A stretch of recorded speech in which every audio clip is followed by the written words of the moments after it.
Two-factor authentication 2FA adds an extra layer of security to your Xbox account. Follow these steps to enable it quickly and easily. Step 1. Sign into your Microsoft account. Go to the Microsoft account website and log in using your Xbox credentials. Make sure you have access to the email or phone number linked to your account. Step 2. Navigate to Security Settings. Once logged in, find the Security section in your account dashboard. This is where you can manage your security settings, including two-factor authentication. Step 3. Set up two-step verification. Look for the option labeled two-step verification or two-factor authentication. Click on it and follow the prompts to start the setup process. Step 4. Choose your verification method.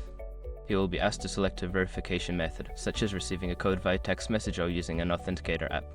Choose the method that works best for you and follow the instructions to set it up. Step 5. Confirm and save changes. After setting up your preferred verification method, confirm the changes. You may need to enter a code sent to your chosen method to finalize the setup. Once confirmed, your two-factor authentication will be active.